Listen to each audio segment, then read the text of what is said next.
Greetings, our Hebrew Israelite brothers and sisters. This is L.D. Smith, the Watchman on the wall. Your Watchman, Israel, sons and daughters of Zion. It is our Sabbath. Grab that King James.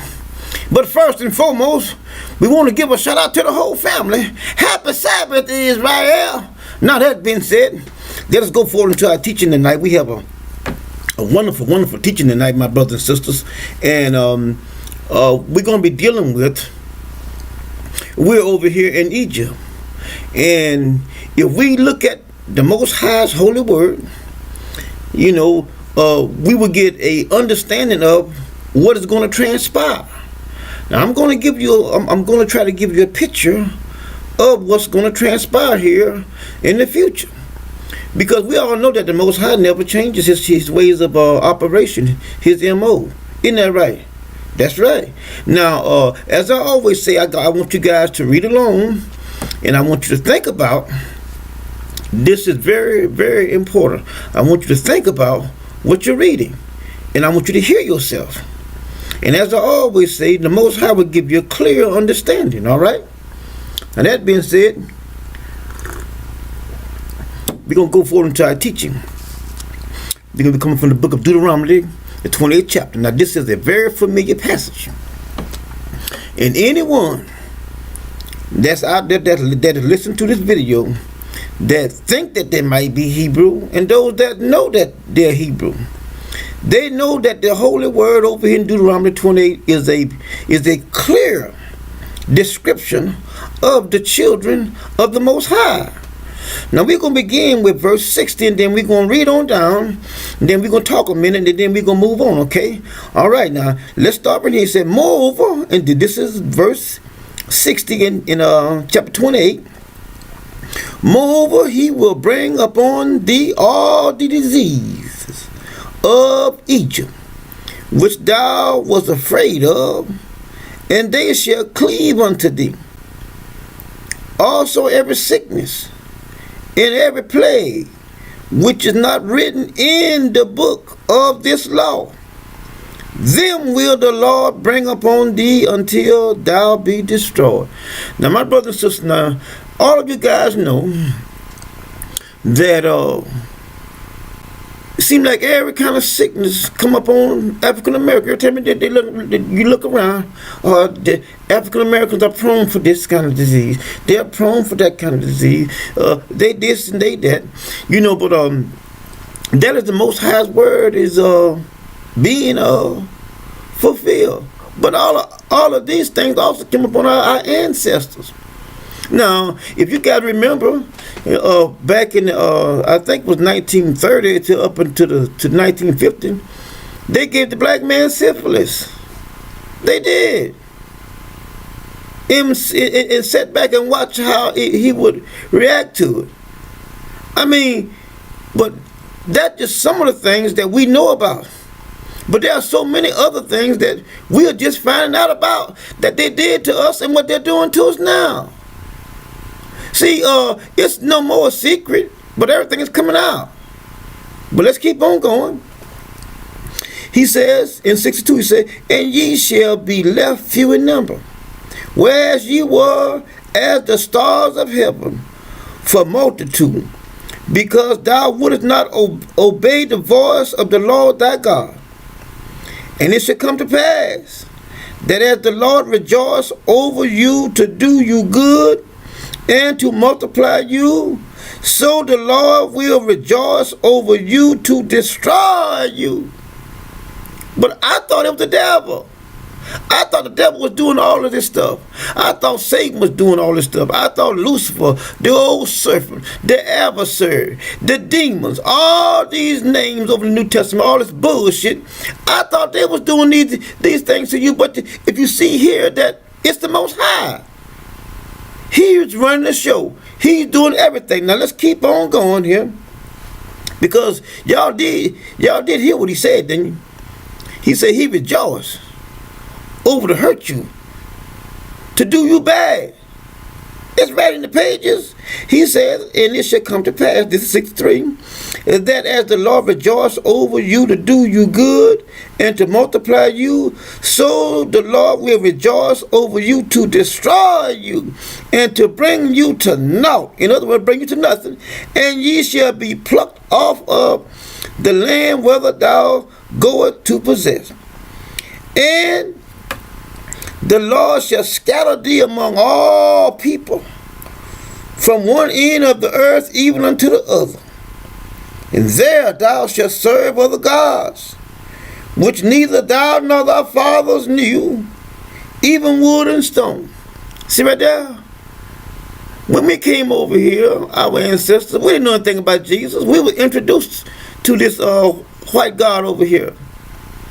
Even when they went over there and conquered Africa, Shaka Zulu, in several movies that they showed, they say when the white man had his cannons, they said that it was the white man's black magic, white magic.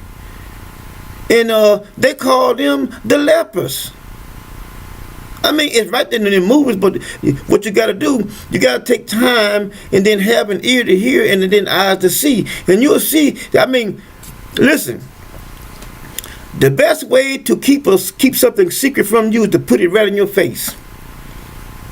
Put it right in your face and you'll never see it. You'll never see it. Just put it right in your face and you'll walk right over you. You'll pass by it all day long. But when you try to hide it, that's when you'll find out. And they put all these things in our faces all the time. And you just look right over it. Don't even see it. In all the shows and all the, I mean, it's just so many things that they do right in our face. And most of us don't even see it. I mean, and if you can't see how they downplay the Most High over here in Western civilization, in this Egypt over here, I mean, they do it all the time. I mean, if you guys ever watch the evening news or the morning news, they always take credit for everything. We're going to heat things up tomorrow. Temperature's going to be around about 75 degrees. Or we're going to cool things off. We got a cold front coming in, and the wind's coming up from Canada, and they going around like a pinwheel. And we're going to do this and we're going to do that. We're also going to have some cumulus clouds tomorrow. All this bullshit is about we. Never say anything about the Most High. But it's always about them. They downplay the Most High all through the flick. And as black people, we don't even see it. But anyway, let's keep on going. He says here that your fathers never knew wood and stone. 65. And among these nations thou shalt find no ease, neither shall the sole of thy feet rest. But the Lord shall give thee a trembling heart, and failing of eyes, and sorrow of mind. And that's the black man here in Western civilization, in America. I saw on the internet the other day where they shot this little young black boy and left him out the street, laying down dead. Left him there. Don't nobody come near him. They had the street blocked off and the boy laying there dead. But that goes to show you, they don't care anything about you. Not only that, before the election, I mean, before Donald Trump was elected, all you heard about was black men getting killed, black men getting killed, black men getting killed. Now the election is over. What happened to the media? Why are they not talking about it? But blacks are still being killed every day. Y'all don't find that strange? I mean, this thing is so jacked up and it's so fucked up until a blind man should be able to see through this smoking mirror. But let's keep on going here. 66 says, and thy life shall hang in doubt before thee, and thou shalt fear day and night, and thou shalt have no assurance of thy life. That's happening every day. It's like hunting season for the black man. And listen, they don't really know whether you're Hebrew or not. As long as you got color in your skin, you worried of dying. That's how they see it. They do not see you as a human being. They see you as trash. Yesterday is trash, if not yesterday is shit. Now let's keep on going. In the morning, thou wilt say, with God it was evening. And I tell you, that happens all the time. You're faced with so many pressures. They got so many tricks. They got so many traps set for you. And then they keep you spending your last dime or your last nickel. They keep your back up against the wall. You never get a chance for any rest because you're always facing something new every day. It's right here. And many times I'd be glad when this day is over with. And then tomorrow you're facing the same thing over, if not twice that. But God's word cannot be changed. He will not change his word. It's true. Now let's keep on going. With God it were morning, for the fear of thy heart, wherewith thou shalt fear, and for the sight of thine eyes, which thou shalt see. And the Lord shall bring thee into Egypt again with ships. Now all of you guys, I said it before, I'm going to say it again, all of you guys that think that you might be Hebrew, and those that know that you're Hebrew, you know that this here is the description of our ancestors and also us. We are their offspring. We came from them. Those that stayed pure. We are the true people. Now let's keep on going here. And look what he says here. He says again, by ships, by the way whereof I speak unto thee, thou shalt see it no more again, and there ye shall be sold unto your enemies.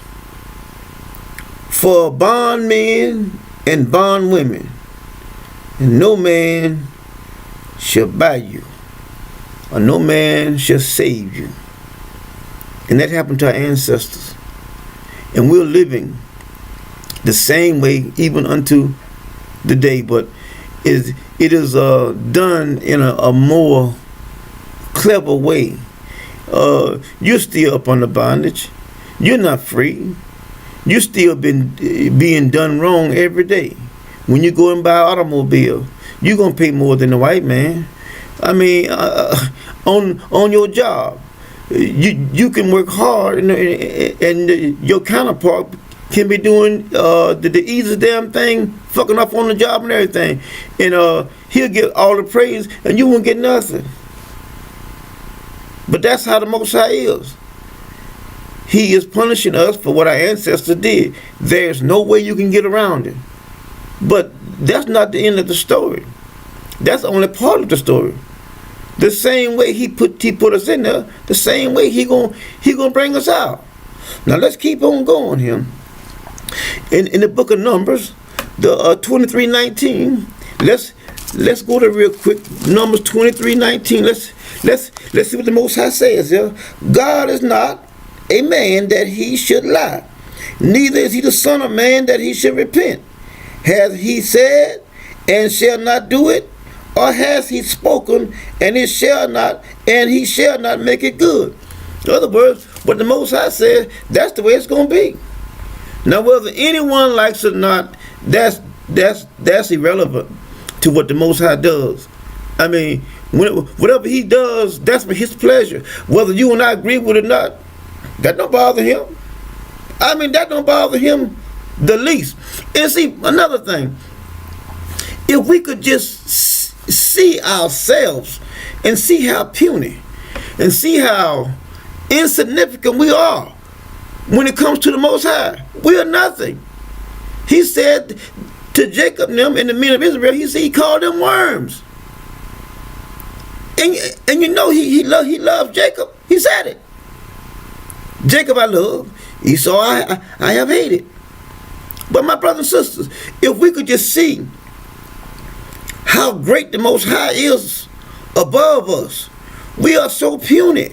We are, like you say, like worms in a, I mean micro worms in a little pastry dish, like they have in a science lab. But that's what we are.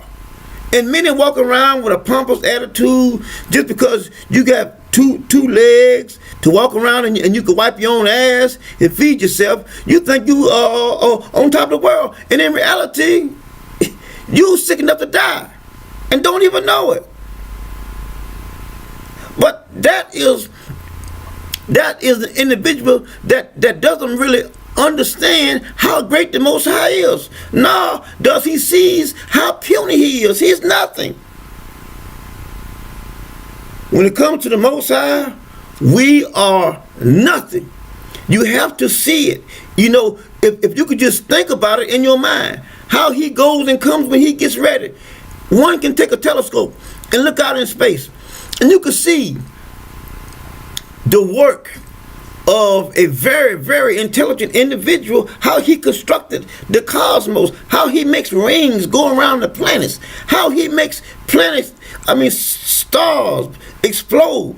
You know, all these things are part of his majesty, his power, the way that he does things. Can you imagine how disarray it looks to us as things flying, going from here and there out in the heavens, and everything is up under his divine control? But to us, it looks like it's total chaos. He knows exactly where everything is going. Don't nothing go any place by mistake. Oh, I didn't intend for that to go. No. Everything happens just like he wants it. Now let's keep on going here.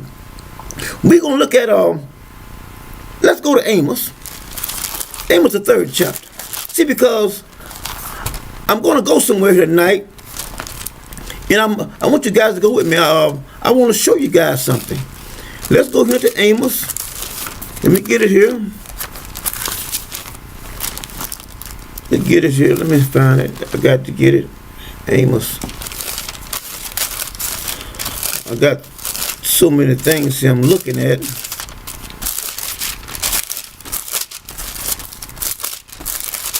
Okay, let's look at Amos.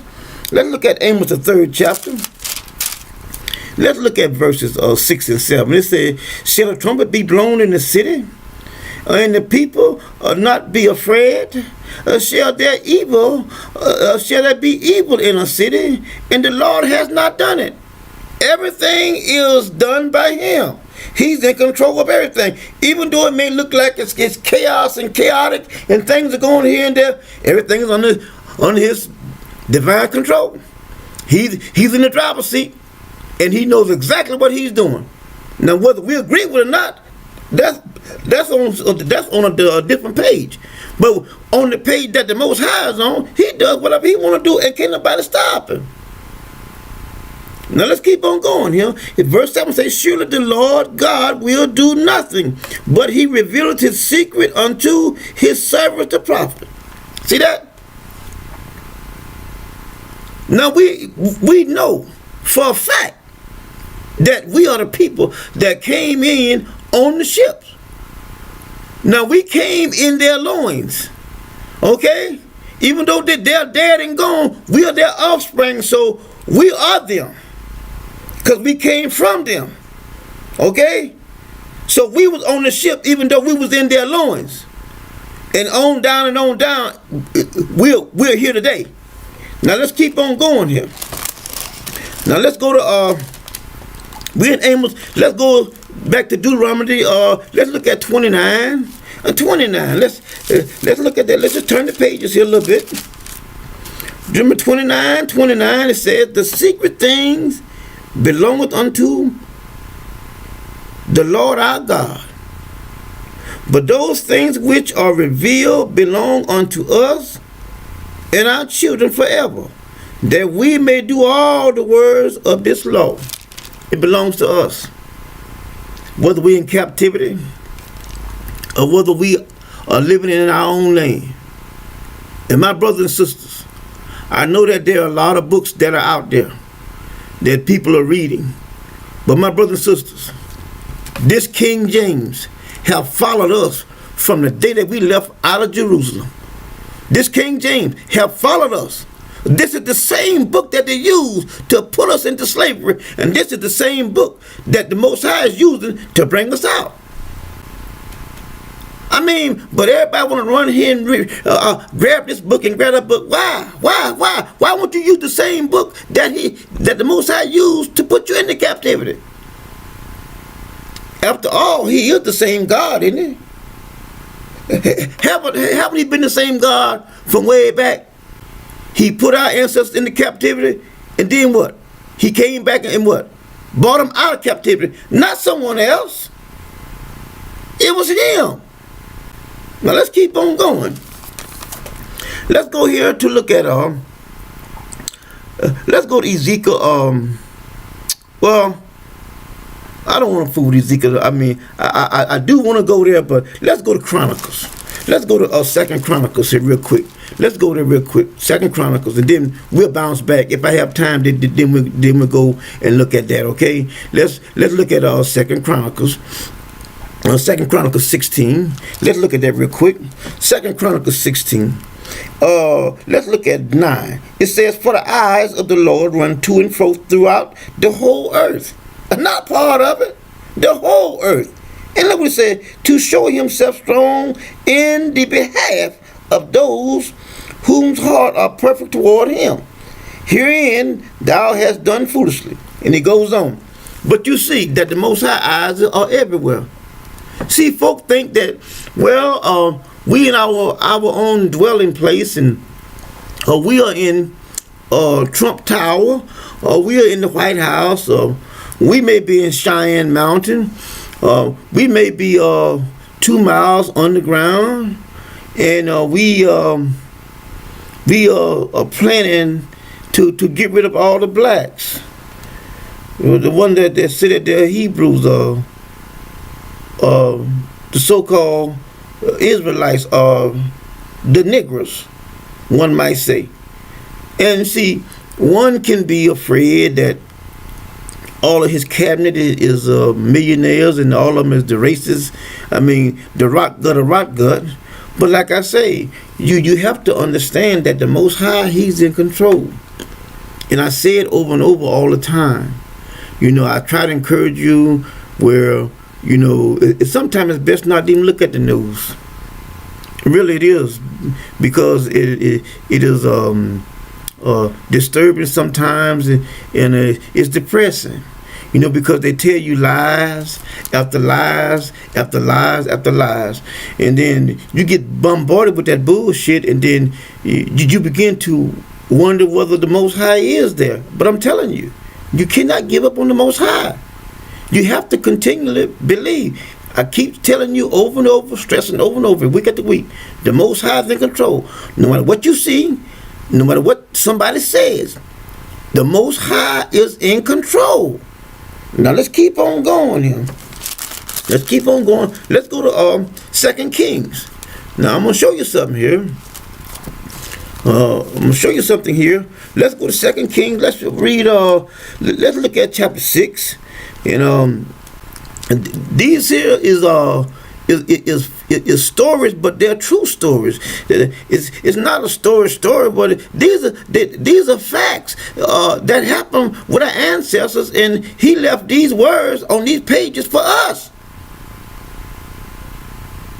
so that we can look at these words here and then see how He acted according to our ancestors.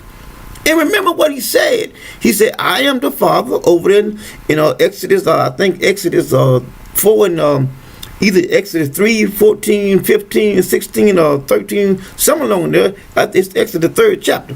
He says, "I am the God of Abraham, Isaac, and Jacob." He says it all down through there. And He says throughout all generations, "This is my name." So for all generations, even up to us, He is the God of Abraham, Isaac, and Jacob, and all of their descendants. Now let's keep on going here. Let's look at it here. We're going to read verses out of chapter 6. And we're going to start with verse 8. Look what it says. It says, "Then the king of Syria warred against Israel, and took counsel with his servants, saying, in such a place shall be my camp. Now, when he say in such and such, he's not telling you where he's at now. It's such and such. Okay, so this is supposed to be a secret. Now let's keep on going. He says, and the man of God sent unto the king of Israel, saying, beware that thou pass not such a place, for hither these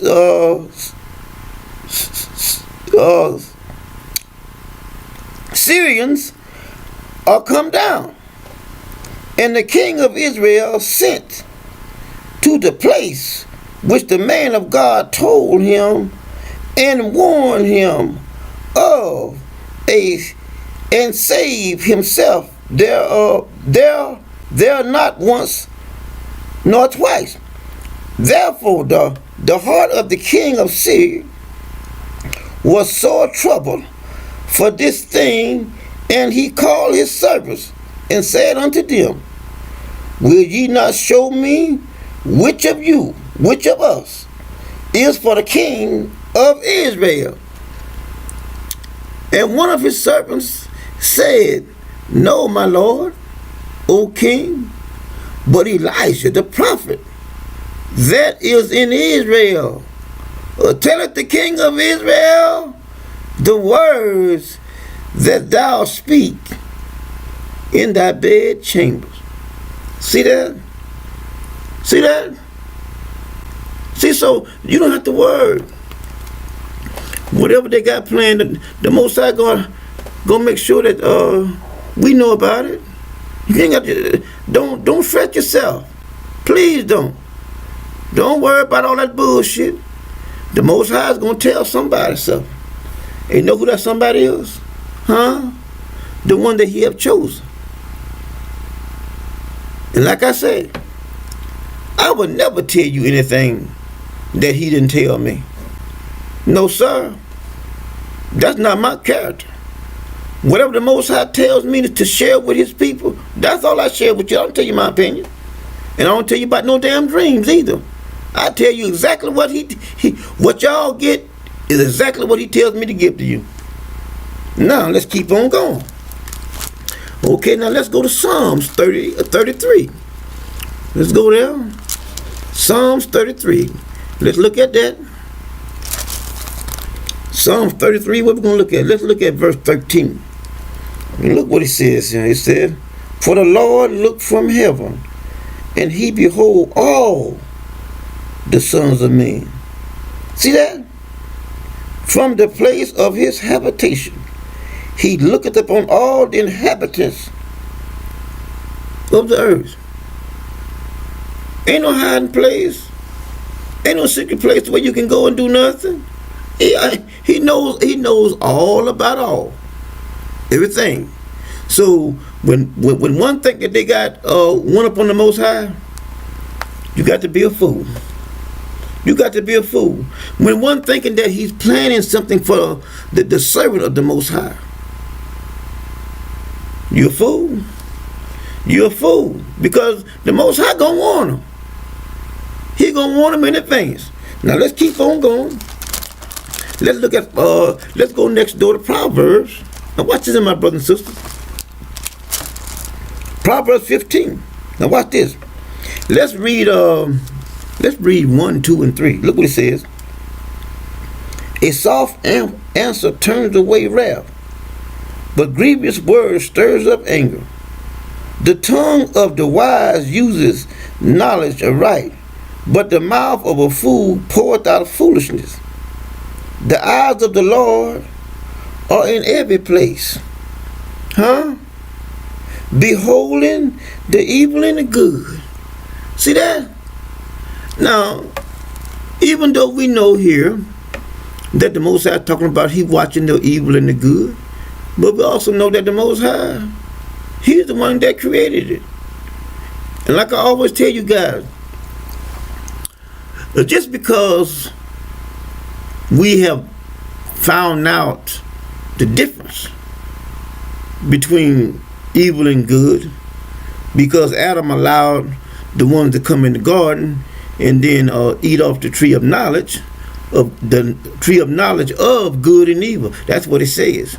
And he told Adam the difference between it, because Adam was naked and he hid from the Most High. And the Most High asked him, well, yeah. He said, I hid from you because I was naked. Oh, whoa, wait a minute, back up. You naked? Who told you you was naked?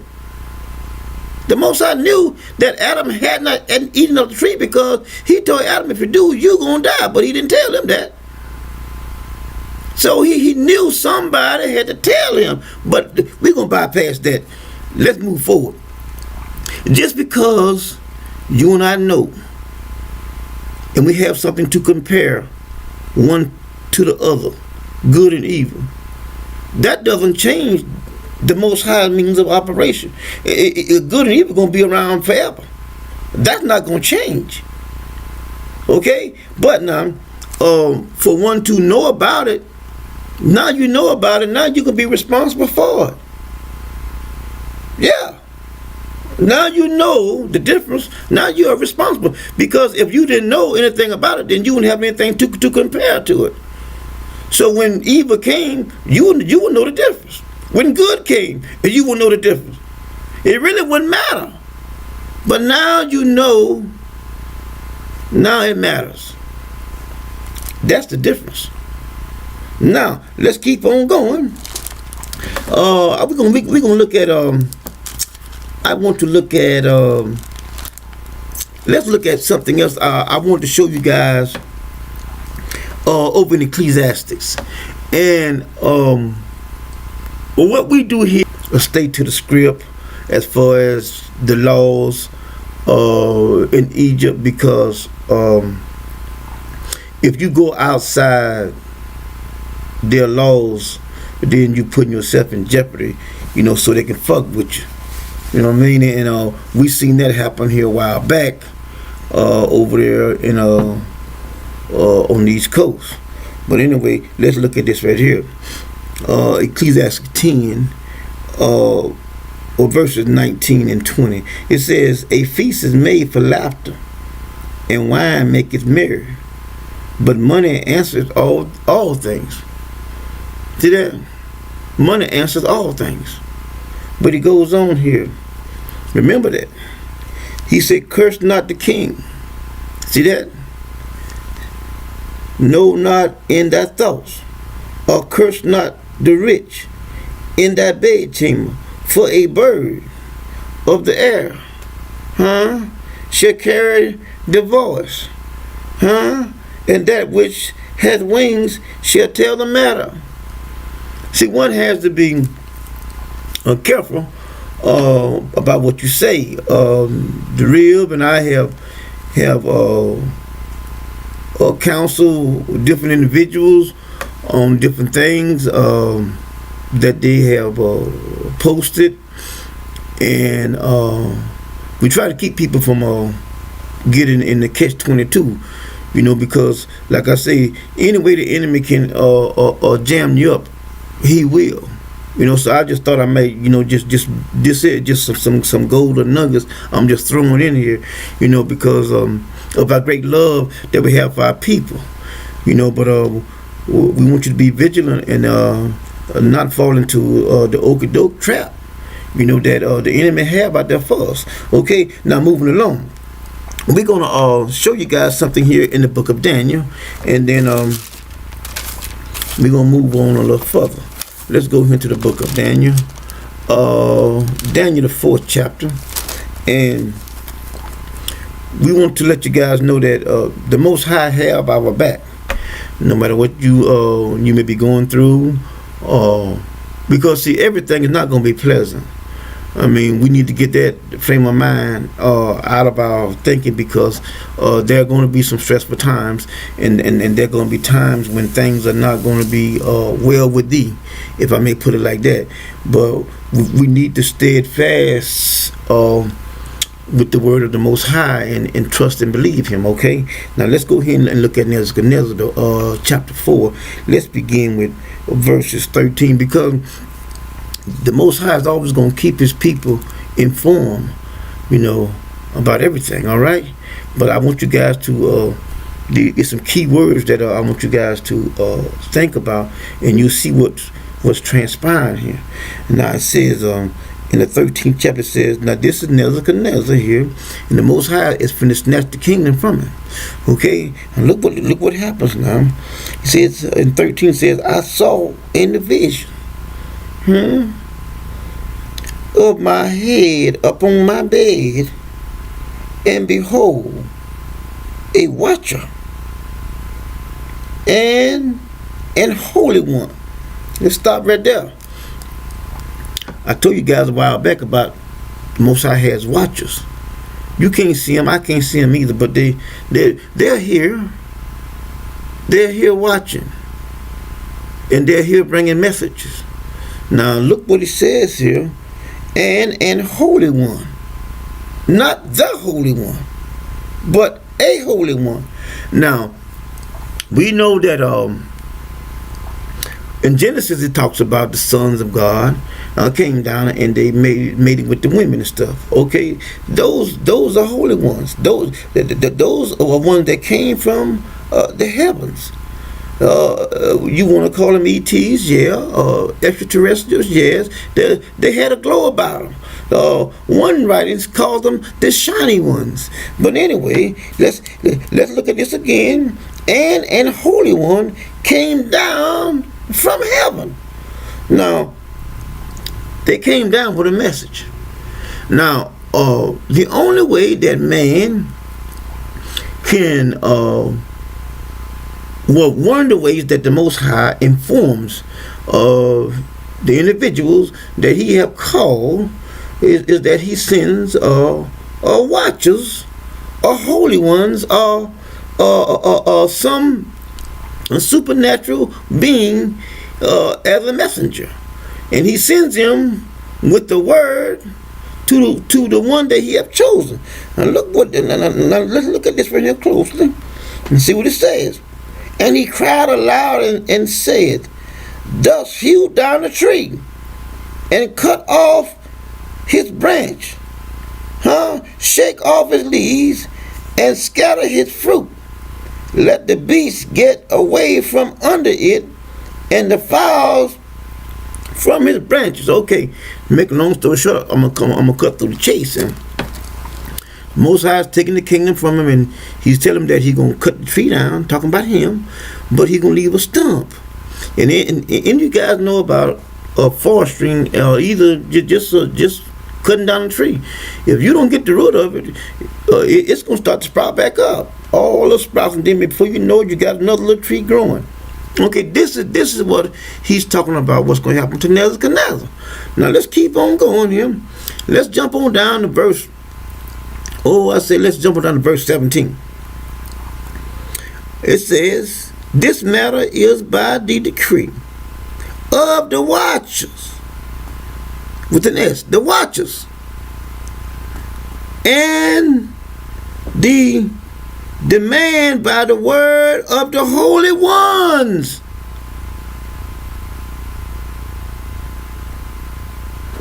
You see, no matter what they do down here on this planet, I told you the Most High is in control. There is no secret that the Most High does not know about. There's nothing that you can do that the Most High does not know about. See, so whatever they are doing, whatever they're trying, that don't matter, that ain't nothing but bullshit. Okay? Nothing but bullshit, because the Most High is in control. He's going to take care of business. Now let's keep on going here. Alright, we're at 17, right? Okay, let's continue there. He says, to the intent that the living may know that the Most High ruleth in the kingdom of men, and giveth it to whomsoever he will, and sitteth up over it the best of men. Now here we see, like I said, the Most High setting them all up. He is setting all of them up. And they don't even know it. They thinking, well, we got this thing in the bag and we're going to do it. No, you're not. No, you're not. You're being used. They are being used just like puppets. He's setting them up. And listen, the Most High is fair. He is. He can't do, he cannot do anything to you until you do something wrong. That's right.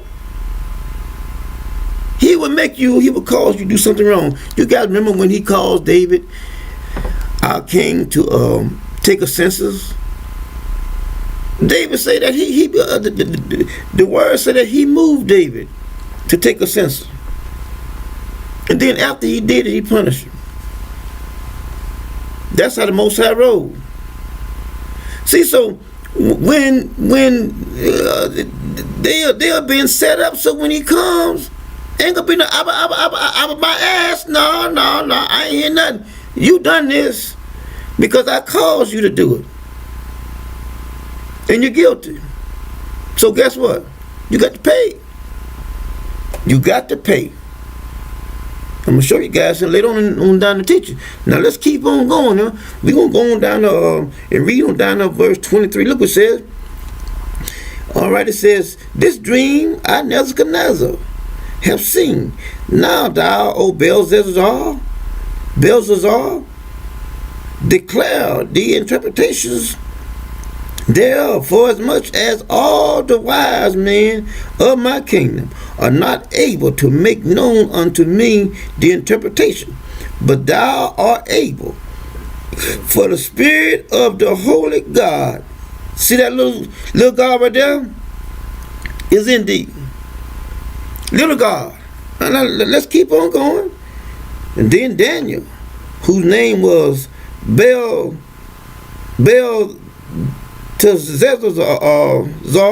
was astonished for 1 hour, and his thoughts troubled him. The king spake and said, Belshazzar, let not the dream or the interpretation thereof trouble thee. Belshazzar answered and said, my lord, the dream be to them that hate thee, and the interpretations thereof to thine enemy. The tree that thou sawest, which grew and was strong, whose height reached the heavens, and the sight thereof of all the earth, whose leaves were fair, and the fruit thereof much, and it was meat for all, under which the beasts of the field dwelt, and upon whose branch the fowls of the heaven had their habitation. It is thou, O king, that art grown and become strong, for thy greatness is grown and reach up unto heaven, and thy dominion to the ends of the earth. And whereas the king saw a watcher and an holy one coming down from heaven, and saying, hew the tree down, and destroy it, yet leave the stump of the root thereof in the earth, even with a band of iron and brass, and in the tender grass of the field, let it be wet with the dew of heaven, and let his portion be with the beasts of the field till seven times pass over him. So we see here that judgment. The watchers came down and gave him judgment. Told Daniel, tell him this.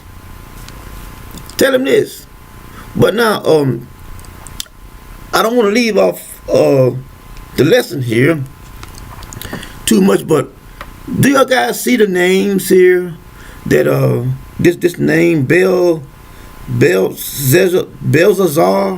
that was given unto Daniel? But the Most High never called Daniel that name. He always called him Daniel. Always. And see, just like Joseph when he was in Egypt. The Most High never called Joseph the name that the Pharaoh gave him, Zephaniah. The Most High never called Joseph that. But what I'm trying to say is, I know a lot of people, have changed their names, to all these other names and whatnot. And I'm not trying to offend anyone, but if you go by the scriptures, you will see here that the Most High is not going to call you by any other name but the name that you was born with. That's the name that he's going to give you. That's why he never called Moses a Hebrew name.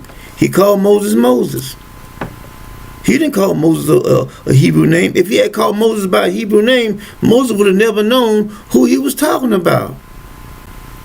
And like I say, I'm not trying to offend anyone. I'm only trying to give you clarity. I'm only giving you the truth. I'm not going to lie to you. If one wants someone to tell them a lie, then you got to go somewhere else and find someone to tell you a lie, because I'm not going to tell you a lie. I'm going to tell you just like it is. I mean, one may not agree, and that's totally fine. But you can't argue with what's in the pages. You can't argue with what's in the pages. Now, you can go read Genesis 41:45. And you'll see where Joseph's name was changed by the Pharaoh to Zephaniah. And you see here Daniel's name was changed to Belshazzar. I know I'm not probably pronouncing that right, but the Most High never called him by that name. He always called him Daniel. And when he talked with him, that's the name that he called him. He called him Daniel. He didn't call him some other name. That's just like me myself. When the Most High came to me and talked with me and showed me in a vision the day of his return, and back in '96, he called me by my name. He didn't call me no other name. He called me L.D. Smith. That's what he called me. The day that he visit me in my room, and I told him I was dying from alcohol. He called me by my name. He didn't call me any. He didn't call me any name that I was named in high school, or what I may have been named in my neighborhood by my so-called friends. No, he didn't. But like I say, that's up to the individual. One can call themselves all the other names you want to. That's totally up to you. But the Most High, he's gonna call you by your name when he speaks with you. And see, like, by one changing his or her name, that doesn't change your identity from who you are. Okay, Moses' name was named Moses, but he still was a Hebrew Israelite. That had nothing to do with his DNA, and neither his heritage or his lineage. He was still a child of the Hebrew lineage. So, I mean, all I'm doing is I'm trying to let a lot of people know that just because you change your name, that doesn't mean anything. And like I say, I'm not trying to offend anyone. I'm only telling you the truth, and I'm telling you the facts. Now, we're going to look at another scripture here in Jeremiah. Let's go to Jeremiah 20:23 here, and let's look at that real quick. Jeremiah 23. Now let's look at we're going to look at a few scriptures here. What I'm going to look at out of here. I want that. Well, we ain't got time for that, to be honest. I want to look at Micah. Let's go to Micah and let's see what we got in here, because I need to not go over my time. Let's look at Micah here. Micah, the 7th chapter, and I'm gonna show you something out of here, my brothers and sisters. You can take it to the bank. The Most High doesn't change. And like I said, he says he's coming back for us, and he's coming back for us. He said vengeance is his. He will bring vengeance. Now let's look at Micah chapter 7. Let's look at verses 15. It says, according to the days of thy coming out of the land of Egypt. Okay, you guys know. Where are we? We in Egypt, okay? what he did then, he's going to do again. Now look and think about it. He said, will I show unto thee marvelous things? The nations shall see and be confounded at all their might. They shall lay their hands upon their mouths. Like, once they find out and they see who's the real people, they're going to be like, okay, now let's keep on going. He says here, their mouth and their ears shall be deaf. They shall lick the dust like a serpent. They shall move out of their holes like worms on the earth.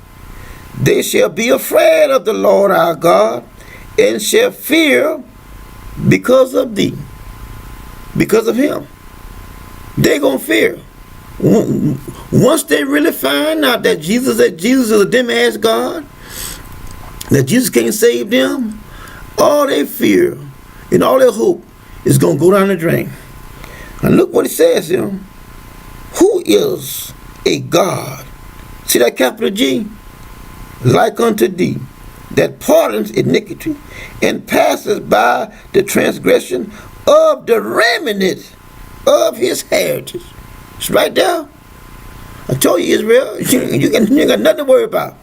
And look what he says here. He retaineth not his anger forever, because he delighteth in mercy. Now, Israel, I want you to read this last verse with me. Now, we're going to read these first 3 words together. These first 4 words together. We're going to say it 3 times. I want you to get this down inside you. Look what it says. He will turn again. He will turn again. He will turn again. Even though all this bullshit we're going through now, all this that we got to put up with, he was angry, but he's not going to be angry with us forever. He says he will turn again. He will have compassion on us. He didn't say the world. He didn't. He says he's going to turn again to us, and he's going to have compassion on us. That's what he said. It's right in the pages. And now look what he says here. He will subdue our iniquity, and thou wilt cast all their sins into the depths of the sea. Thou wilt perform the truth of Jacob, and the mercy to Abraham, which thou hast sworn unto our fathers from the days of old. That ain't gonna change. That ain't gonna change. That's why I keep on telling you. You Hebrew, you ain't got nothing to worry about. But you don't have anything to worry about. Because the Most High God, He's going to turn to us again. And any of you guys that ever get fearful, come to this passage here and read verses 19 and 20 again. Read it over and over and get it down inside you. No matter what. You guys remember what I told you? I read to you guys over there in Job. When Job said that even though the worms have eaten up this decayed body, he said, my Redeemer liveth, and he shall stand at the latter day. He says, and I shall behold him with my own eyes, not the eyes of another, but I'm going to see my God. I'm going to see my Redeemer with my own eyes. He never, and I repeat, he never said at any time that he was going to look for Jesus. Not one time. Not one time. So all you that is believing in Jesus, y'all ass in trouble. Y'all in trouble. My brothers and sisters, we want to continually tell you that the Most High liveth, that the Most High ruleth, that the Most High is in your corner, even though things may not look as well as you want them to look. Don't worry about that. Don't worry about that. Because you know why? He's faithful. He's faithful and true. He will never leave you. He said a mother might forget about her child, but I never forget about you. Never. I will never forget you. So my brothers and sisters, take the Most High at His word. Don't be fearful. Don't worry about nothing. Don't you worry. When the time comes, He's going to give me a word to give to you. Huh? Don't you worry. My ears are open. I'm very attentive. I'm waiting for His next word. And my brothers and sisters, believe me, I read to you, He says He does nothing until He reveals His words to His prophet. So my brothers and sisters, you guys have a wonderful, blessed Sabbath. Until our next Sabbath and our midweek teaching, shalom.